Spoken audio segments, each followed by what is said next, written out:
दोस्तों, हमारी सीरीज चल रही है पीटर बर्न की बुक शिकारी साहिब, और उसमें स्टोरी चल रही है पीटर बर्न की लिखी हुई सच्ची कहानी मंगल, ए जंगल ट्रेजेडी।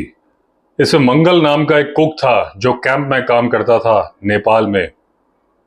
वो साइकिल से जा रहा था और उस पर पीछे से टाइगरस ने हमला कर दिया था और उसे मार डाला था। उसके बाद पीटर बर्न उस जगह की तहकीकात कर रहे थे। अब आगे की कहानी सुनते हैं।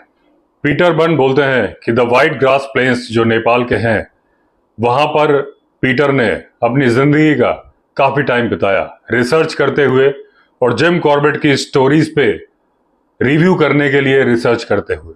वाइट ग्रास प्लेन्स को अपनी कर्म भूमि या कार्य क्षेत्र पीटर ने इसलिए चुना क्योंकि एक तो वो भारत की सीमा से लगता हुआ था, यानी कि कुमाऊं में जाना बहुत ही आसान था। ये जो इलाका था, यहां पर इनको फ्रीडम थी और इन्होंने जो कैंप था इसको हाफ ओनरशिप में ओन किया हुआ था। इनके पार्टनर थे कर्नल H.B. बिस्ट, और भारत का जो बॉर्डर था यहां से केवल 20 मील की दूरी पर था। जब भी इनको भारत जाना होता था, ये 2 घंटे में भारत पहुंच जाते थे। कैंप की लोकेशन भी बहुत सुंदर थी। घने साल के जंगलों के अंदर कैंप लोकेटेड था और बुक राइटिंग के लिए परफेक्ट जगह थी। और वाइट ग्रास प्लेन्स वो जगह थी जहां पर पीटर पहली बार आए थे 1953 में। तो इनकी बहुत सारी पुरानी यादें थीं और ये वो जगह थी जहां पर जिंदगी के सबसे खूबसूरत लम्हे पीटर ने गुजारे थे। उन्हें ये अपना घर लगता था। बहुत सारी चीजें थी जो इस जगह को स्पेशल बनाती थी पीटर के लिए। नेचुरल ब्यूटी उनमें से एक थी, और दूसरी वजह थी एक लंबी घने बालों वाली सुंदर औरत जॉर्जिया से, जिसका नाम था कैथी माया। तो ये माया की माया थी कि पीटर वाइट ग्रास प्लेन्स को इतना ज्यादा पसंद करते थे। माया के साथ पीटर 2-3 बार सफारी पे गए और धीरे धीरे उनकी दोस्ती प्यार में बदल गई। और ये कैथी माया नाम नेपाली लोगों ने प्यार से दिया था क्योंकि उन्होंने देखा था कि कैथी माया से मिलने के बाद पीटर कुछ ज्यादा ही खुश हो गए थे।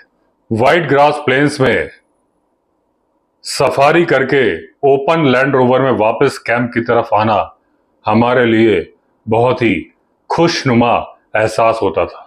हम लोग कुछ समय बिताते थे फांटाज में, सेंट्रल ग्रासलैंड, जहां पर बारहसिंगा रहते थे। रास्ते के जंगल बहुत खूबसूरत थे, घने थे, सुंदर थे। जब हम फांटाज में रहते थे बारहसिंगा देखते हुए, तभी सूरज डूबने लगता था और जो सूखी हुई पीली घास थी वो और सुंदर हो जाती थी। उस घास के पास से जब लैंड रोवर निकलती थी तो घास हिलने लगती थी। उसी घास में कहीं खड़ा होता था एक जंगली सुअर, अपने पेट तक घास में छिपा हुआ। जब अंधेरा हो जाता था तो जंगल के पेड़ अलग ही भय और खूबसूरती का मिश्रण होते थे, और उनके बीच में कभी कभी खड़ा होता था एक टाइगर, जो कि इंतजार कर रहा होता था कि तुम निकल जाओ भैया, नहीं तो मुझे निपटा दोगे। और कई बार हम वहां से निकलते नहीं थे, अपनी लैंड रोवर वहीं खड़ी कर देते थे। टाइगर थोड़ी देर हमें देखता था, हम थोड़ी देर टाइगर को देखते थे। अगर कोई शांति बनाकर रखे तो खुली जीप में भी टाइगर को काफी देर तक देखा जा सकता है। और जैसा कि मैंने पहले बताया था कि जब साइकिल पर सवार आदमी को टाइगर देखता है तो वो पूरा एक यूनिट दिखता है, आदमी और साइकिल मिला के।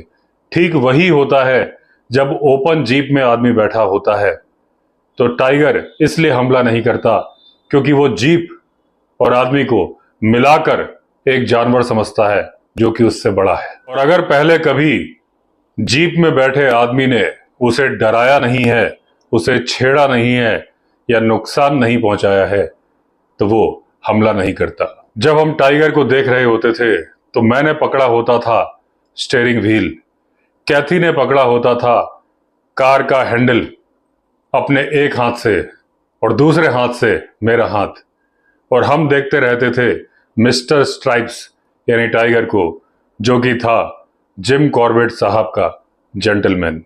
हो सकता है वो टाइगर मैन ईटर हो, लेकिन व्हाइट ग्रास प्लेन्स में बहुत सालों तक कोई मैन ईटर नहीं था। 1999 यानी 1999 में पहला मैन ईटर आया था। 9 में पहला मैन ईटर आया था। उस मैन ईटर के बारे में हम बहुत ज्यादा नहीं जानते थे, क्योंकि जैसे ही टाइगर एक या दो आदमी मारता है, पूरे इलाके में खबर फैल जाती है और दहशत फैल जाती है। अब कोई भी टाइगर जब अपना मैन ईटिंग कैरियर स्टार्ट करता है तो सबसे पहले उसे एक आदमी को मारना होता है और उसके बाद ही उसे बोलने लगते हैं मैन ईटर। जिस टाइगर को हम लोग देख रहे थे, हो सकता है वो मैन ईटर हो या मैन ईटर बनने के कगार पर हो, लेकिन जब तक वो इंसान को मारता नहीं है तब तक उसे नॉर्मल टाइगर बोला जाना चाहिए। जब तक हम बाउनी रिवर में पहुंचते थे, अंधेरा हो चलता था, उसकी लहरें उछलती हुई दिखती थी, और जब हम लकड़ी का पुल क्रॉस करते थे बाउनी रिवर का, तो वो पुराना पुल बगावत कर देता था। उसकी लकड़ियां चिल्ला उठती थी कि इतना वजन हमारे ऊपर क्यों डाल रहे हो। और वो चरमराहट से जब तक गाड़ी रेत पर नहीं उतर जाती थी, तब तक लकड़ियों की चीखा चिल्ली चलती रहती थी। और वो रास्ता पहुंचता था ऐसे इलाके में जहां पर एलिफेंट वॉक करता था, लेकिन क्योंकि अब ठंड आ चुकी थी, ओस की बूंदें गिरने लगी थी, तो पीली पीली लौ बॉनफायर की जो कि जला दी जाती थी कैंप के स्टाफ के द्वारा, जैसे ही वो लैंड रोवर की आवाज सुनते थे। पेड़ों की हल्की हल्की हवा और किचन में जलता हुआ लैंप जो कि कुक जला देता था, वो इनको आंख मारता रहता था और इनकी तरफ देखता रहता था। लैंप, कुक नहीं। हल्की हल्की ब्राउन डस्ट थी वहां पर। और उसके बाद हम अपने कैंप में चले जाते थे, अपने कोट जैकेट हैंगर पे टांग देते थे और उसके बाद टेंट का जिप बंद कर देते थे और बैठ जाते थे कैनवास की चेयर्स पर। कुछ मिनट बाद कैंप का स्टाफ आ जाता था, हल्का सा खांसता था ये बताने के लिए कि वो आ गया। फिर कैंप को खोल के अंदर ट्रे लेके आता था। उसके पास होता था गर्म पानी, रम, एक टीस्पून, मग्स, और ये सब भेजा होता था मंगल ने, जो हमारे कैंप का कुक था स्टाफ के द्वारा। वो मंगल जो अब नहीं रहा। और उसके बाद आता था दिन का सबसे अच्छा समय। उस दिन सफारी करते वक्त हर दिन कुछ नया होता था, नई यादें लिए हुए होता था। उसके बाद दिन भर की यादें शेयर की जाती थी रम के साथ, आराम से चेयर पर बैठे हुए और ये सोचते हुए कि हमारी जिंदगी कितनी अच्छी है। और पीटर बोलते हैं कि मैं सोचता था कि मैंने अपनी जिंदगी के बहुत सारे साल जंगल में गुजारे, जिसे मैं बहुत पसंद करता हूं, और अब मुझे सौभाग्य मिला है कि ये सुंदर महिला जो कि इंटेलिजेंट भी है, मेरे साथ इसी जंगल में है जिसे मैं बहुत प्यार करता हूं। थोड़ी देर बाद एक आदमी आके हमसे बोलता था कि डिनर रेडी है। फिर हम अपनी जैकेट दोबारा पहन लेते थे, ग्लास हाथ में लेके चल पड़ते थे कैंप फायर की तरफ।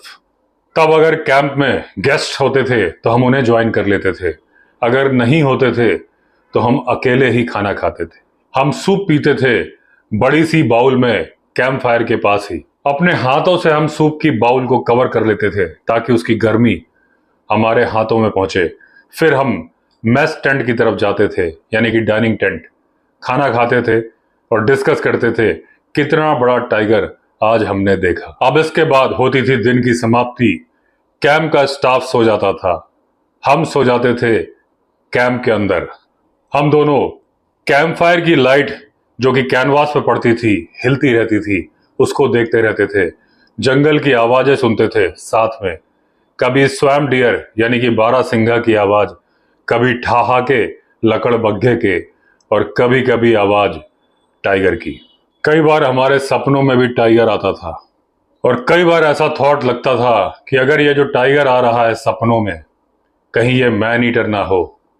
और तब मेरे मन में सपने में ही ख्याल आता था कि इस मैन ईटर का पहला शिकार कौन होगा। कई बार टेंट का कैनवास सरसराहट की आवाज करता था।